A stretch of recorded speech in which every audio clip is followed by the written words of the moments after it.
And now, your Fox 44 forecast first. Record high temperatures today here in Waco. We knew it was going to be hot, but it made it up to 108 degrees. The old record 101, so we smashed the record high temperature.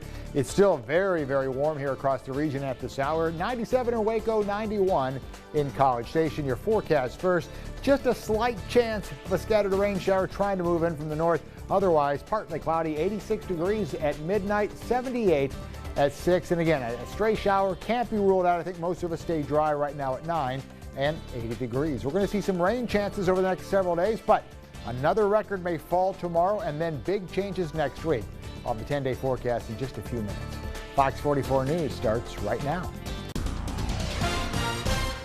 Coming up on Fox 44 News at 9, it's day 4 of Attorney General Ken Paxton's impeachment trial. We've got the latest details. And a Philadelphia police officer turns himself in to face murder charges in the fatal shooting of a man during a traffic stop. Also, Monday is the 22nd anniversary of the 9/11 terrorist attacks on America. Waco has several events to honor those we've lost. Live from Waco, Temple, and Killeen, your news now. This is Fox 44 News at 9. Good evening. Thanks for joining us for Fox 44 News at 9. I'm Adam Hooper. And I'm MG Montemayor. Striking new testimony in Ken Paxton's impeachment trial this afternoon after allegations of retaliation and lawlessness from one of the former top law enforcement officials in the state. Court wrapped up near 4:30 this evening as the trial nears its halfway point in Austin. Our Ryan Chandler has the latest. Well, we heard today what is perhaps the most damning testimony yet. We heard from a man named David Maxwell, who's the former director of law enforcement in the Texas Attorney General's office.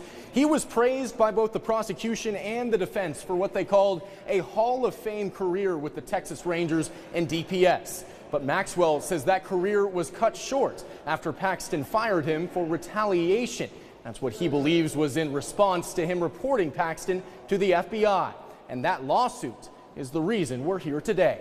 It was improper because Nate Paul was a criminal, and General Paxton was using the office to try to his benefit.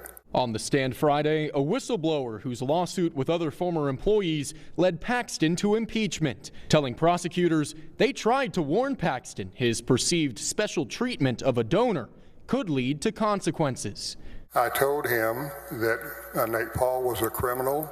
He was running a Ponzi scheme that would rival Billy Saul Estes, and that if he didn't get away from this individual and stop doing what he was doing, he was going to get himself indicted. Maxwell says those warnings went unheeded, but cost him his job. By that time, your career had taken up how many years? It was 48 years. Were you proud of your career? Absolutely.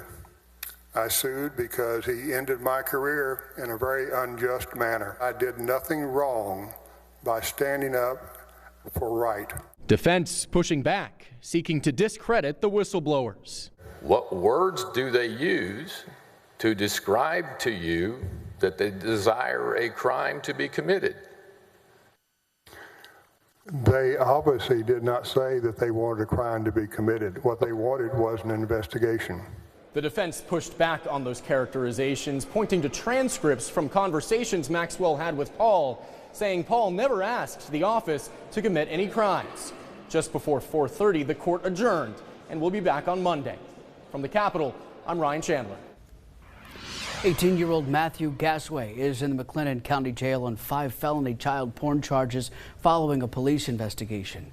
Bellmead Police Chief Sean Myatt says that officers were provided with information that Gasway was possibly in possession of visual material depicting a child and would be classified as child pornography.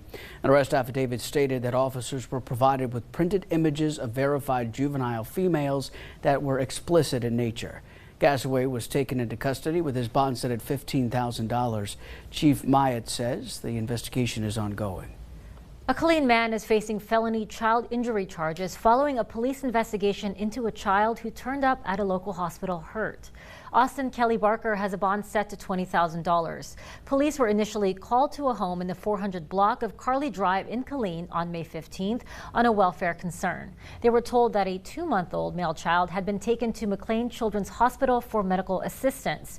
During investigation, it was learned that the child's father, Barker, would become frustrated when the infant would not stop crying. Police say the child's head would be squeezed, and at one time, a gaming control was thrown at his chest, resulting in bruising. Barker gave out a statement saying he had been moving the infant's legs in a, quote, bicycle motion when he heard a pop, resulting in the child's leg being broken. As districts across the nation find themselves short of classroom teachers, Waco ISD is joining the teacher shortage fight. To reduce its vacancies, Waco ISD is producing its own Teachers by Career, tracking high school students to achieve their paraprofessional certifications and ultimately become certified teachers. The district says it's making itself a sought-after district by offering enticing stipends and retention bonuses so teachers continue employment in the district. The 10th annual Fall Stand Down and Homeless Community Triage is coming to Bell County tomorrow. The event is open to all homeless, those at risk of being homeless, and for veterans in need. It'll take place from 9 a.m. to 3 p.m. at the Killeen Civic and Conference Center. Event organizers say all homeless will be provided a hot meal, haircuts, medical screenings, new clothing, and shoes. Other resources will also be available to all participants. Visit our website, fox44news.com, for a list of pickup points across Bell County. Monday is the 22nd anniversary of the 9/11 terrorist attacks on the United States, and several communities have tributes planned. Waco Fire Department's observance will start at 7:40 in the morning, with all stations pulling their engines outside and the firefighters standing at attention in Class B uniforms. General alarms will play at 7:46 and 8:03 to signify when planes hit those twin towers in New York. And at 9:37 and 10:03, announcements will be made over the radio to observe when planes crashed into the Pentagon and a field in Shanksville, Pennsylvania. The terrorist attacks killed 2,977 people and injured thousands on September 11, 2001. You can find a full list of observances across Central Texas on fox44news.com. The search for a dangerous inmate continues after his escape from a Pennsylvania prison over a week ago. Yeah, Fox's Nate Foy has the latest on the search and the suspect's latest sighting. The manhunt for escaped prisoner and convicted murderer Danilo Cavalcante is now on day 9. State police say he's seen on camera Wednesday night at a popular botanical garden in Chester County called Longwood Gardens.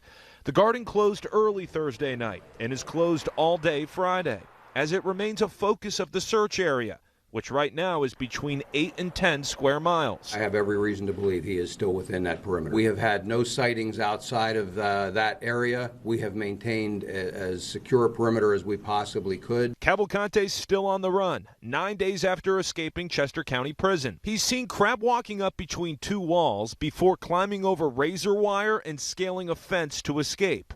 Police say they're using horses, dogs, drones, helicopters, and hundreds of personnel on the ground, and they believe they have Cavalcante surrounded. Authorities say Cavalcante is getting more desperate, with daily temperatures in the mid to high 90s and an unknown amount of food and water. He'll make a mistake. He'll become more desperate. He'll have to expose himself, and so that's really the ultimate goal here. And so we will keep the pressure on him and keep pushing him. Residents are urged to lock their doors and cars as the convicted killer continues to evade authorities. It's kind of scary when you got kids in a house and you worry about this guy being out there every single day. There's a $20,000 reward for information leading to Cavalcante's arrest. In Kennett Square, Pennsylvania, Nate Foy, Fox News. A Philadelphia police officer has turned himself in to face murder charges in the fatal shooting of a man during a traffic stop. Officer Mark Dial surrendered this morning in the deadly shooting of Eddie Irizarry on August 14th. The city district attorney's office also releasing body cam video from the fatal encounter today, outlining the charges against the officer. The charges are murder, voluntary manslaughter, aggravated assault, simple assault, reckless endangering of another person, and official oppression. As I said before, Mark Dial is presumed innocent until proven guilty in a court of law. We intend to try this case in a court of law, not in the media. The DA's office says Eddie Irizarry's family has viewed those body cam videos and wanted them released to the public. City of Waco is making major improvements to the downtown area with the help of local businesses. That's right. Fox 44's Hannah Hoover tells us about the restoration and celebration of a century-old building. The Anthem Stories building celebrated its 100th anniversary yesterday, calling on locals to tour the space with its Taste and See event. The ribbon cutting kicked off the event to celebrate the historic multi-tiered community building. We've already hosted thousands of people in our first year, but we're just getting going. So we wanted to kick off with an open house to the public, and we're going to showcase our dining and very excellent menu with filet, quail, crab, bruschetta, everything that you would like to find in an environment like this. As part of the revitalization happening in downtown Waco, Anthem Group restored what was once a furniture company. So Stratton Furniture Company was here 100 years ago. They opened up to the public. This was kind of the uptown, this was the new and upcoming area of downtown and all of Waco, really. After decades of neglect and vacancy, the furniture showroom, basement, and rooftop are now being repurposed to host events. We actually took down all of these ceiling tiles you see behind us. We re-strengthened the columns with steel, added all new MEP systems, brought this building back to life with a lot of time, really thousands of hours. In addition to events like weddings and galas, Stories also opens its doors 5 days a week as a coffee shop and gathering space for the community. Downtown really is everyone's neighborhood. It's 1.1 square miles, 76701. That's where we do all of our work. But it's for everyone. It's for Greater Waco. So if you're anywhere around the region, welcome. Come on in. This is your home. Downtown is for you. For more information on the downtown historic building and venue, visit fox44news.com. In Waco, Hannah Hoover, Fox 44 News. Coming up on Fox 44 News, President Biden is in India to accomplish a specific goal at the International G20 Summit. And in Maui, the Environmental Protection Agency is working to clean toxic materials left behind from the deadly blaze. This is Fox 44 News at 9 with Adam Hooper, MG Montemayor, AMS certified chief meteorologist Mike LaPointe, and sports with Eric Kelly.